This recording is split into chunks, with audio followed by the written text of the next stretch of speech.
El 1 de septiembre de 1939 estalla la Segunda Guerra Mundial tras la invasión de la Alemania nazi al territorio polaco.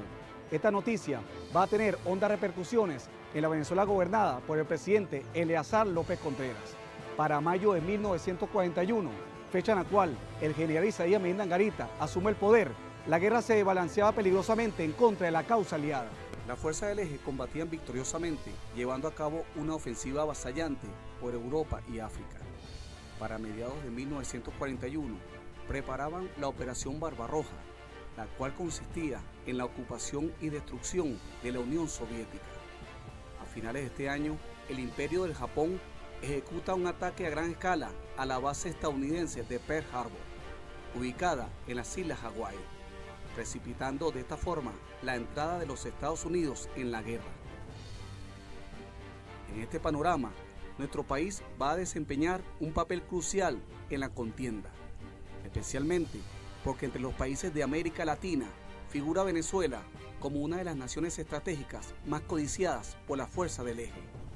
Por lo tanto, es comprensible entender que en nuestro territorio se haya desplegado una intensa y constante actividad diplomática por parte de los países en conflicto.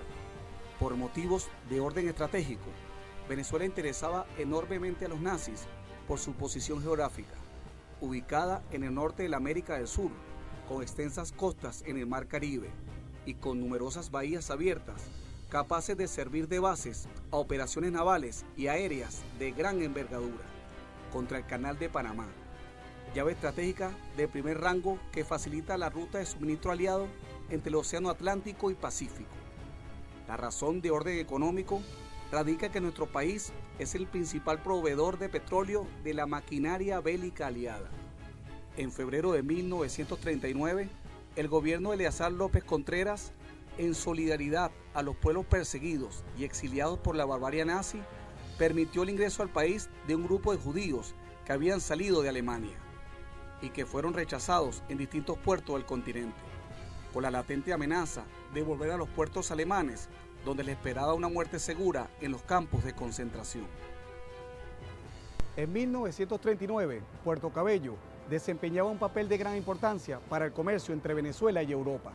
Al estallar la Segunda Guerra Mundial, los países mercantes pertenecientes a las naciones del eje, que realizaban actividades comerciales en el Caribe, se encontraron acosados por los barcos ingleses y franceses.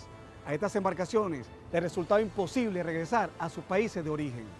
6 barcos de bandera italiana y 1 de bandera alemana solicitaron refugio en Venezuela dada su condición de país neutral. El refugio fue concedido y estas 7 embarcaciones se alojaron en la bahía de Puerto Cabello.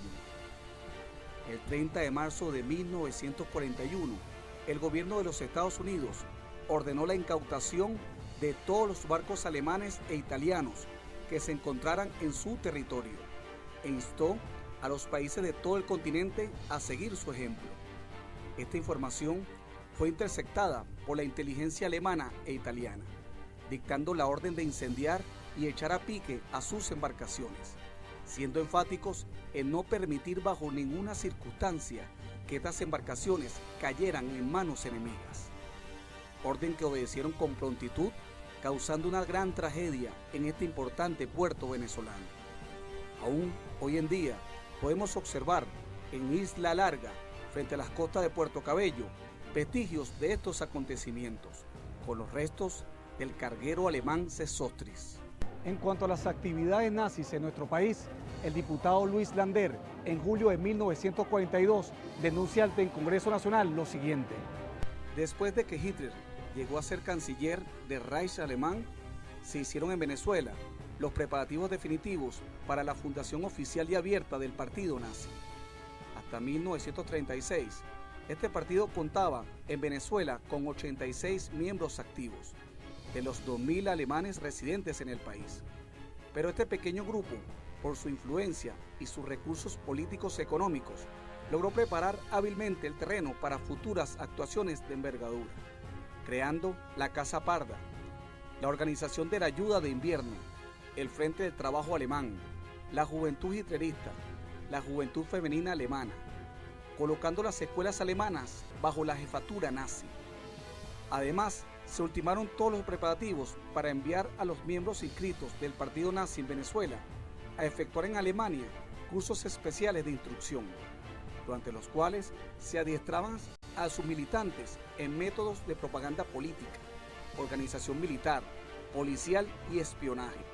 Según este diputado, en el periodo de 1933 a 1936, en el cual el partido nazi operaba abiertamente en el país, dejó suficientes testimonios en documentos originales de sus actividades.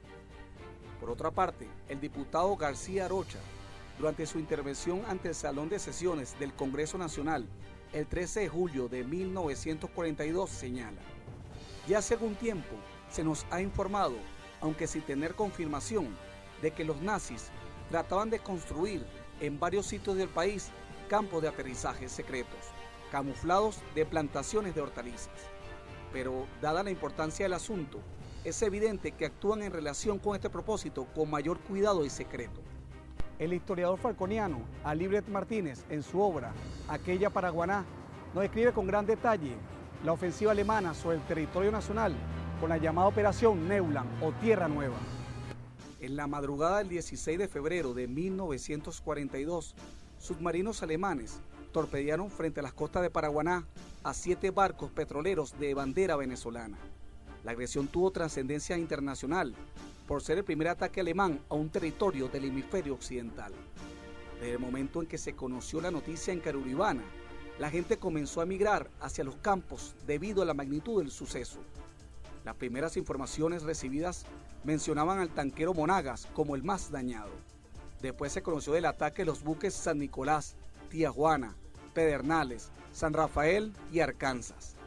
El Monagas había zarpado el domingo 15 en la madrugada de Maracaibo y al amanecer del lunes 16 estaba ardiendo en llamas entre Paraguaná y las Antillas holandesas. Después de haber recibido un torpedo, la máquina de guerra destrozó el puente de mando del buque y con el impacto perecieron numerosos marineros.